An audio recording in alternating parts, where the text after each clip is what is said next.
ನಮಸ್ಕಾರ. 2 ದಿನದ ಹಿಂದೆ ಮಂಗಳವಾರ ಎನ್ಐಎ ರಾಜ್ಯದ 5 ಕಡೆಗಳಲ್ಲಿ ರೈಡ್ ಮಾಡಿ ಕನ್ವಿಕ್ಟೆಡ್ ಟೆರರಿಸ್ಟ್ ಶಂಕಿತ ಉಗ್ರರಲ್ಲ, ಜೀವಾವಧಿ ಶಿಕ್ಷೆಗೊಳಗಾದ ಭಯೋತ್ಪಾದಕರಿಗೆ ನೆರವು ಕೊಡ್ತಾ ಇದ್ದಂತ 3 ಬಂಧಿಸಿತು. ಅದರಲ್ಲಿ ಗಂಭೀರವಾಗಿ ಆಲೋಚಿಸಬೇಕಾಗಿರ್ತಕ್ಕಂಥದ್ದು ಒಬ್ಬರು ಮನೋವೈದ್ಯರು ಡಾಕ್ಟರ್ ನಾಗರಾಜು, ಇನ್ನೊಬ್ಬರು ಎಎಸ್ಐ ಚಾಂದ್ ಬಾಷಾ, ಮತ್ತೊಬ್ಬರು ಪರಾರಿಯಾಗಿರ್ತಕ್ಕಂಥ ಶಂಕಿತ ಉಗ್ರ ಜುನೈದ್ ಅಹಮದ್ನ ತಾಯಿ ಅನಿಶ್ ಫಾತಿಮಾ. ಈ 3 ಜನ ಬಂಧನಕ್ಕೊಳಗಾಗಿರೋರು. ನನ್ನ ಪ್ರಶ್ನೆ ಇರೋದು, ಎನ್ಐಎಗೆ ಮಾಹಿತಿ ಸಿಗುತ್ತೆ, ಕರ್ನಾಟಕದ ಪರಪ್ಪನ ಅಗ್ರಹಾರ ಜೈಲಿನಲ್ಲಿ ಯಾವ ರೀತಿ ಅಕ್ರಮ ಚಟುವಟಿಕೆಗಳು ನಡೀತಾ ಇದ್ದಾವೆ, ರಾಷ್ಟ್ರ ವಿರೋಧಿ ರಾಷ್ಟ್ರಘಾತಕ ಶಕ್ತಿಗಳಿಗೆ ಬೆಂಬಲ ಕೊಡುವಂತ ಎಕೋಸಿಸ್ಟಮ್ ಹೇಗೆ ತಯಾರಾಗಿದೆ ಅನ್ನುವ ಮಾಹಿತಿ ಎನ್ಐಎಗೆ ಸಿಗುತ್ತೆ. ನಮ್ಮ ಇಂಟೆಲಿಜೆನ್ಸ್ಗೆ ಯಾಕೆ ಈ ಮಾಹಿತಿ ಸಿಗಲ್ಲ? ನಮ್ಮ ಇಂಟೆಲಿಜೆನ್ಸ್ ಕೋಮಾ ಸ್ಥಿತಿಗೆ ಏನಾದ್ರು ತಲುಪಿದೆಯಾ? ಏನಾಗಿದೆ? ಅವ್ರಿಗೆ ಸಿಗೋ ಇನ್ಫಾರ್ಮೇಶನ್ ನಿಮ್ಗೆ ಯಾಕೆ ಸಿಗಲ್ಲ? ಅಥವಾ ನೀವು ಈ ವಿಷಯದಲ್ಲಿ ಏನಾದರೂ ಗೊತ್ತಿದ್ದು ಗೊತ್ತಿಲ್ಲದ ತರ ಇರುವಂತ ಒಂದು ಅನಿವಾರ್ಯತೆ ಸೃಷ್ಟಿಯಾಗಿದೆಯಾ? ನೋಡಿ, ನಾಸೀರ್ ಅನ್ನೋರು ಎಲ್ಇಟಿ ಉಗ್ರ, ಲಷ್ಕರೆ ತೊಯ್ಯಬಾದ ಉಗ್ರ. ಅವನ ಮೇಲಿನ ಆರೋಪ ಸಾಬೀತಾಗಿ ಶಿಕ್ಷೆಗೊಳಪಟ್ಟಿದೆ. ಅಂದ್ರೆ ಹೈ ಪ್ರೊಫೈಲ್ ಕೇಸು. ರಾಷ್ಟ್ರೀಯ ಹಿತದ ಹಿನ್ನೆಲೆಯಲ್ಲಿ ಯೋಚನೆ ಮಾಡಬೇಕಾಗಿತ್ತು. ಅಲ್ಲಿ ಎಷ್ಟು ಹೈ ಸೆಕ್ಯೂರಿಟಿ ಇರಬೇಕು. ಆದ್ರೆ ಅಂತ ಉಗ್ರನಿಗೆ ಎಲ್ಲಾ ನೆರವು ನಮ್ಮ ಜೈಲಲ್ಲಿ ಸಿಗುತ್ತೆ, ಕರ್ನಾಟಕದ ಹೈ ಸೆಕ್ಯೂರಿಟಿ ಇರುವಂತ ಜೈಲಿನಲ್ಲಿ ಸಿಗುತ್ತೆ. ಎಲ್ಲಿಗೆ ತಗೊಂಡು ಹೋಗ್ತಾ ಇದೀವಿ ನಮ್ಮ ರಾಜ್ಯವನ್ನ? ಇದನ್ನ ನಮ್ಮ ರಾಜ್ಯ ಮತ್ತು ದೇಶನ ಯಾರು ಹೇಗ್ ಬೇಕಾದ್ರೂ ಉಪಯೋಗಿಸ್ಕೊಳ್ಳಕ್ಕೆ ನಾವೇ ಅವಕಾಶ ಮಾಡಿಕೊಡ್ತಾ ಇದ್ದೀವ? ದುರ್ದೈವ ಸಂಗತಿ ಏನು ಅಂದ್ರೆ, ನಮ್ಮ ಇಂಟೆಲಿಜೆನ್ಸ್ನವರಿಗೆ ಜನ ಸೇರೋದು ಗೊತ್ತಾಗಲ್ಲ, ಜನ ಸಾಯೋದು ಗೊತ್ತಾಗಲ್ಲ. ಈ ರೀತಿ ಉಗ್ರ ಚಟುವಟಿಕೆಗಳಿಗೆ ಬೆಂಬಲ ಸಿಗೋದು ಕೂಡ ನಮ್ಮ ಇಂಟೆಲಿಜೆನ್ಸ್ನವರಿಗೆ ಗೊತ್ತಾಗದೇ ಇರತಕ್ಕಂಥದ್ದು ಒಂದು ದುರ್ದೈವ ಸಂಗತಿ. ಜೈಲ್ನೇ ಒಂಥರ ಸೂಪರ್ ಮಾರ್ಕೆಟ್ ಮಾಡ್ಕೊಂಡ್ಬಿಟ್ಟಿದ್ದಾರೆ. ಜೈಲಿನಲ್ಲಿ ಎಲ್ಲವೂ ಸಿಗುತ್ತೆ ಅನ್ನೋದು ಅಂದ್ರೆ ಯಾವ ಪ್ರಮಾಣದ ಸೆಕ್ಯೂರಿಟಿ ಲ್ಯಾಬ್ಸ್ ಇದೆ ಅನ್ನೋದಕ್ಕೆ ಒಂದು ನಿದರ್ಶನ.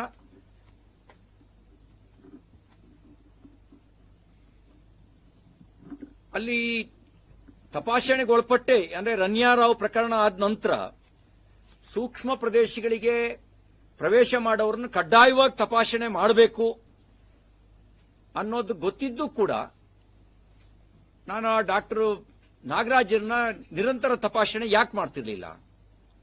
ನನಗನ್ಸುತ್ತೆ ಬಂಧಿತರು ಅಲ್ಲದೆ ಇನ್ನೂ ಕೆಲವು ಜೈಲು ಸಿಬ್ಬಂದಿಗಳು ಈ ತರದ ಚಟುವಟಿಕೆಗಳಲ್ಲಿ ಭಾಗಿಯಾಗಿರ್ತಕ್ಕಂಥ ಸಾಧ್ಯತೆಗಳಿದ್ದಾವೆ. ಸಮಾಜಘಾತಕರು ಹೊರಗಡೆ ಕೇಂದ್ರ ಸ್ಥಾನ ಇಟ್ಕೊಂಡು ಚಟುವಟಿಕೆ ನಡೆಸೋದು ಹಲವು ಪ್ರಕರಣಗಳಲ್ಲಿ ನಮಗೆ ಅನುಭವಕ್ಕೆ ಬಂದಿತ್ತು. ಆದರೆ ಜೈಲನ್ನೇ ಕೇಂದ್ರವಾಗಿ ಇಟ್ಕೊಂಡು ರಾಷ್ಟ್ರಘಾತಕ ಚಟುವಟಿಕೆ ಮಾಡೋದು, ಜೈಲಿನ ಮೂಲಕನೇ ಸಂಚು ರೂಪಿಸೋದು, ಜೈಲಿನ ಮೂಲಕನೇ ಡೈರೆಕ್ಷನ್ ಕೊಡೋದು, ಅಲ್ಲಿಂದಲೇ ನಿಯಂತ್ರಣ ಮಾಡ್ತಕ್ಕಂಥದ್ದು, ಜೈಲಧಿಕಾರಿಗಳಿಗೆ ಮಾಹಿತಿ ಇಲ್ಲ, ಇಂಟೆಲಿಜೆನ್ಸ್ನವರಿಗೆ ಮಾಹಿತಿ ಇಲ್ಲ ಅಂತಂದ್ರೆ ನಂಬಕ್ಕಾಗೋದಿಲ್ಲ ಅಂತ ಅನ್ಸುತ್ತೆ. ನಾನು ಹಾಗಾಗಿ ನಾನು ಏನ್ ಹೇಳಬೇಕು ನನಗೆ ಗೊತ್ತಾಗ್ತಿಲ್ಲ. ಏನ್ ನಮ್ಮ ರಾಜ್ಯದಲ್ಲಿರುವಂತವರು ಮುಖ್ಯಮಂತ್ರಿಗಳಾದಿಯಾಗಿ ಮುಖ್ಯಮಂತ್ರಿಗಳನ್ನೇನಾದ್ರು ಕೇಳಿದ್ರೆ ಐ ನೋ ಎವರಿಥಿಂಗ್ ಅಂತಾರೆ, ಎಲ್ಲ ಗೊತ್ತಿದೆ ಅಂತ. ನೀವೇನಾದ್ರು ಹೋಮ್ ಮಿನಿಸ್ಟ್ರಿ ಕೇಳಿದ್ರೆ I don't know what happening ಅಂತ ಹೇಳ್ತಾರೆ, ನಂಗೇನು ಗೊತ್ತಿಲ್ಲ, ಏನ್ ನಡೆದಿದೆ ಏನ್ ನಡೀತಾ ಇದೆ ಅನ್ನೋದನ್ನ ಅದು ಅವ್ರು ಹೇಳ್ತಾರೆ. ಇನ್ನ ನೀವು ಉಪಮುಖ್ಯಮಂತ್ರಿಗಳಿಗೆ ಕೇಳಿದ್ರೆ ಯಾವನ್ ಹೇಳೋದನ್ನು ನಟ್ಟು ಬೋಲ್ಟು ಟೈಟ್ ಮಾಡ್ತೀನಿ ಅಂತಾರೆ. ಇದು ಈ ಪರಿಸ್ಥಿತಿ. ಉಪಮುಖ್ಯಮಂತ್ರಿಗಳು ನಟ್ಟು ಬೋಲ್ಟು ಟೈಟ್ ಮಾಡೋದ್ರೊಳಗೆ ಮಗ್ನರಾಗಿದ್ದಾರೆ. ಗೃಹ ಸಚಿವರಿಗೆ ಅವ್ರ ಇಲಾಖೆ ಒಳಗೆ ಏನ್ ನಡೆದ್ರೂ ಗೊತ್ತಾಗಲ್ಲ. ನೀವು Belagavi incident what happened I don't know, ಏನಾಯ್ತು ಗೊತ್ತಿಲ್ಲ ಅಂತ ಹೇಳ್ತಾರೆ. ಇನ್ನ ನೀವು ಯಾವುದೇ ಪ್ರಕರಣ ಕೇಳಿದ್ರು ನನಗೆ ಇನ್ಫಾರ್ಮೇಶನ್ ಇಲ್ಲ, ಮಂಗಳೂರು ಪ್ರಕರಣ ಕೇಳಿದ್ರು ಐ ಡೋಂಟ್ ನೋ ಅಂತ ಹೇಳ್ತಾರೆ. ಇನ್ನು ನೀವು ಸಿಎಂ ಕೇಳಿದ್ರೆ ಸಿಎಂಗೆ ಭೂತ ವರ್ತಮಾನ ಭವಿಷ್ಯ ಎಲ್ಲ ಗೊತ್ತಿರುವ ಸರ್ವಜ್ಞ ಅವರು, ಐ ನೋ ಎವರಿಥಿಂಗ್ ಅಂತ ಅವ್ರು ಹೇಳ್ತಾರೆ, ಎಲ್ಲಾದ್ರ ಬಗ್ಗೆನೂ ಗೊತ್ತು ಅಂತ ಹೇಳಿ. ಅಂದ್ರೆ ಈ ಸ್ಥಿತಿಯಲ್ಲಿ ನಮ್ಮ ಇಂಟೆಲಿಜೆನ್ಸ್ ಏನಾಗಿದೆ ನನಗನ್ಸುತ್ತೆ, ಇಂಟರ್ನಲ್ ಸೆಕ್ಯೂರಿಟಿ ಡಿವಿಷನ್ ISD, ಅದಕ್ಕಾಗಿ ಒಂದು ವಿಭಾಗ ತೆರೆದಿದ್ದೀವಿ. Internal security division internal security division ಬಿದ್ದು ಹೋಗಿದೆ. ಯಾವುದು ದಕ್ಷ ಅಧಿಕಾರಿಗಳು ಅಲ್ಲಿ ಇರಬೇಕಾಗಿತ್ತೋ ಅದೊಂಥರ ಪನಿಷ್ಮೆಂಟ್ ಟ್ರಾನ್ಸ್ಫರ್ ಮಾಡುವವರಿಗೆ ಒಂದು ಸೆಲ್ಟರ್ ಆಗಿದೆ. ಯಾರನ್ನಾರು ಪನಿಷ್ಮೆಂಟ್ ಟ್ರಾನ್ಸ್ಫರ್ ಮಾಡಬೇಕು ಅಂದ್ರೆ ISDಗೆ ಹಾಕು ಅನ್ನುವಂತ ಒಂದು ಪರಿಸ್ಥಿತಿ ನಿರ್ಮಾಣ ಆಗಿದೆ. ದಕ್ಷ ಅಧಿಕಾರಿಗಳಿಗೆ ಸೂಕ್ತ ಸ್ಥಳಗಳು ಸಿಗ್ತಾ ಇಲ್ಲ. ಯಾಕೆಂದ್ರೆ ಈ ಸರ್ಕಾರದಲ್ಲಿ ರೇಟ್ ಕಾರ್ಡ್ನ ಆಧಾರದಲ್ಲಿ ಹಣ ಕಟ್ಟುವವರಿಗೆ ಪ್ರಮುಖ ಹುದ್ದೆಗಳು ಸಿಗೋದ್ರಿಂದ ಅದರಿಂದಾಗಿ ಇಂಟೆಲಿಜೆನ್ಸಿಯೂ ಫೇಲ್ಯೂರು, ಸರ್ಕಾರದ ISD ಸೆಕ್ಯೂರಿಟಿ ಡಿವಿಷನ್ ಕೂಡ ಒಂದು ವಿಫಲ ಆಗಿದೆ. ಇಂಟೆಲಿಜೆನ್ಸಿ ISD ಎರಡೂ ಕೂಡ ವಿಫಲ ಆಗಿದೆ ಅಂತ ಹೇಳಿ ಹೇಳ್ಬೋದು. ಇನ್ನ ಈ ಭಯೋತ್ಪಾದಕ ಚಟುವಟಿಕೆ ಬಗ್ಗೆ ವಿಶೇಷವಾಗಿ ಕಾಂಗ್ರೆಸ್ ಪಾರ್ಟಿಗೆ ಮತ್ತು ಈ ಸರ್ಕಾರಕ್ಕೆ ಗಂಭೀರತೆನೇ ಇಲ್ಲ ಅಂತ ಅನಿಸುತ್ತೆ. ಭಯೋತ್ಪಾದಕ ಚಟುವಟಿಕೆಗಳನ್ನು ಕೂಡ ಇದು ಗಂಭೀರ ಅಲ್ಲದ ಪ್ರಕರಣಗಳ ರೀತಿಯಲ್ಲೇ ನೋಡುವ ಒಂದು ಮಾನಸಿಕತೆ ಇದೆಯೇನೋ ಅಂತೇಳಿ ಅವರ ವರ್ತನೆಗಳನ್ನು ನೋಡಿದಾಗ ನಮಗೆ ಅನುಮಾನ ಬರುತ್ತೆ. ಕುಕ್ಕರ್ ಬಾಂಬ್ ಬ್ಲಾಸ್ಟ್ ಅದು ಇವರಿಗೆ ಈ ಪಾರ್ಟಿ ಕಾಂಗ್ರೆಸ್ ಗಂಭೀರವಾದ ವಿಷಯನೇ ಅಲ್ಲ. ರಾಮೇಶ್ವರ ಕೆಪೆಯಲ್ಲಿ ಬಾಂಬ್ ಬ್ಲಾಸ್ಟ್ ಅದು ಒಂದು ರೀತಿ ಏನೋ ಇಂಟರ್ನಲ್ ರಿಫ್ಟ್ ಅಂತ ತನಿಖೆಗೆ ಮುಂಚೆನೇ ಹೇಳಿಕೆ ಕೊಟ್ರು. ಇನ್ನೊಬ್ರು ಹೇಳಿದ್ರು ಅದೇ ಬಾಂಬ್ ಗಿಂಬ್ ಏನೋ ಅಲ್ರಿ, ಅದೇನೋ ಸಿಲಿಂಡರ್ ಬ್ಲಾಸ್ಟ್ ಆಗಿದೆ. ತನಿಖೆ ಬರೋಕ್ಕಿಂತ ಮುಂಚೆನೆ ಈ ಬಾಂಬೆ ಅಲ್ಲ ಇದೊಂದು ಸಿಲಿಂಡರ್ ಬ್ಲಾಸ್ಟ್ ಅನ್ನೋ ತರ ತೇಲಿಸಿ ಹೇಳಿಕೆಯನ್ನ ಕೊಡುವಂತ ಕೆಲಸ ಮಾಡಿದ್ರು. ಇದನ್ನೆಲ್ಲ ನೋಡಿದಾಗ ಅನ್ಸುತ್ತೆ ಇವರಿಗೆ ಭಯೋತ್ಪಾದಕ ಚಟುವಟಿಕೆ ಬಗ್ಗೆನೂ ಕೂಡ ಗಂಭೀರತೆ ಇಲ್ಲ ಅಂತ ಅನ್ಸುತ್ತೆ. ಗಂಭೀರತೆ ಇದ್ದಿದ್ರೆ ಒಬ್ಬ ಕನ್ವಿಕ್ಟೆಡ್ ಪ್ರಿಸನರ್ಸ್ ಅವನಿಗೆ ಯಾವ ಸಂಪರ್ಕನೂ ಇರಬಾರದು. ಆದ್ರೆ ಕನ್ವಿಕ್ಟೆಡ್ ಪ್ರಿಸನರ್ಸ್ಗೆ ಅದರಲ್ಲೂ ಭಯೋತ್ಪಾದಕ ಚಟುವಟಿಕೆ ಮೇಲೆ ಬಂಧನಕ್ಕೊಳಗಾಗಿ ಜೈಲು ಶಿಕ್ಷೆಗೆ ಒಳಗಾಗಿರ್ತಕ್ಕಂಥ ಒಬ್ಬ ಜೀವಾವಧಿ ಕೈದಿಗೆ ಮೊಬೈಲು ಸಿಗುತ್ತೆ, ಎಲ್ಲಾ ವಸ್ತುಗಳು ಸಿಗ್ತವೆ, ಅವನು ಅಲ್ಲೇ ಮೀಟಿಂಗ್ ಮಾಡುವಷ್ಟರ ಮಟ್ಟಿಗೆ ವ್ಯವಸ್ಥೆ ನಿರ್ಮಾಣ ಆಗುತ್ತೆ ಅಂತಂದ್ರೆ ಈ ಸರ್ಕಾರಕ್ಕೆ ಗಂಭೀರತೆ ಇದೆ ಅಂತ ಹೇಳಿ ಅನ್ಸೋದಿಲ್ಲ. ಇವರು ಒಂದು ರೀತಿಯಲ್ಲಿ ಇವರ ರಾಜಕೀಯ ಚಟುವಟಿಕೆಗಳನ್ನ ಟೂರಿಂಗ್ ಟೆಂಟ್ ಮಾಡ್ಕೊಳ್ಳೋದ್ರೊಳಗೆ ಬ್ಯುಸಿ ಆಗಿದ್ದಾರೆ. ಹಿಂದೆಲ್ಲ ನಾಟಕದ ಟೆಂಟ್ಗಳು ಸಂತೆ ಎಲ್ಲಿ ನಡೆಯುತ್ತೆ ಅಲ್ಲಿಗೆ ಟೆಂಟ್ ಶಿಫ್ಟ್ ಆಗವು. ಅದು ಬುಧವಾರ ಒಂದು ಊರಿನಲ್ಲಿ ಟೆಂಟು, ಹರಪನಹಳ್ಳಿನಲ್ಲಿ ಬುಧವಾರ ಇದ್ರೆ ಅದರ ಮುಂದಿನ ವಾರದಲ್ಲಿ ಕೊಪ್ಪಳದಲ್ಲಿರೋರು, ಅದರ ಮುಂದಿನ ವಾರದಲ್ಲಿ ರಾಯಚೂರಲ್ಲಿರೋರು, ಅದರ ಮುಂದಿನ ವಾರದಲ್ಲಿ ಕಲಬುರಗಿಲಿರೋರು.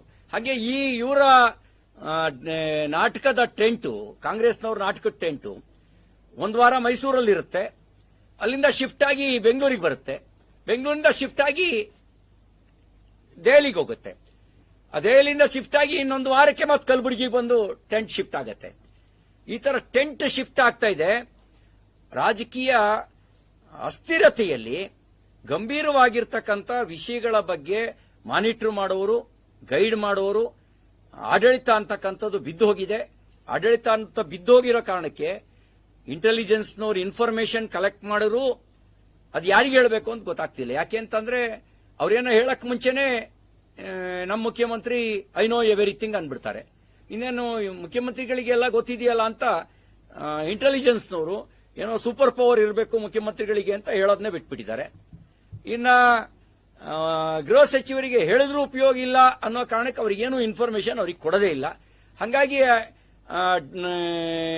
ಐ ಡೋಂಟ್ ನೋ ಎನಿಥಿಂಗ್ ಅಂತ ಅವರು ಗೃಹ ಸಚಿವರು ಹೇಳ್ತಾರೆ. ಇನ್ನ ನಂಟು ಬೋಲ್ಟು ಟೈಟ್ ಮಾಡೋದ್ರೊಳಗೆ ಬ್ಯುಸಿಯಾಗಿರೋ ಉಪಮುಖ್ಯಮಂತ್ರಿಗಳಿಗೆ ಹೇಳಿರ್ ಕಷ್ಟ ಅನ್ನುವಂತ ಒಂದು ಅಪಾಯದ ಸ್ಥಿತಿಯಲ್ಲಿ ಯಾರೂ ಹೇಳೋರೆ ಕೇಳೋರೆ ಇಲ್ಲೇ ಇರುವಂತ ಪರಿಸ್ಥಿತಿಯಲ್ಲಿ ಆಡಳಿತ ಇದೆ ಅಂತಕ್ಕಂಥದ್ದು ನನ್ನ ಅನುಮಾನ. ಕಳೆದ ಒಂದು ಹಲವಾರು ತಿಂಗಳನ್ನು ನಾವು ಅವಲೋಕನ ಮಾಡಿದ್ರೆ ಒಳ್ಳೆ ಕಾರಣಕ್ಕೆ ಕರ್ನಾಟಕ ಸುದ್ದಿ ಆಗಲೇ ಇಲ್ಲ, ಕೆಟ್ಟ ಕಾರಣಕ್ಕೆ ಸುದ್ದಿ ಆಗ್ತಾ ಇದೆ.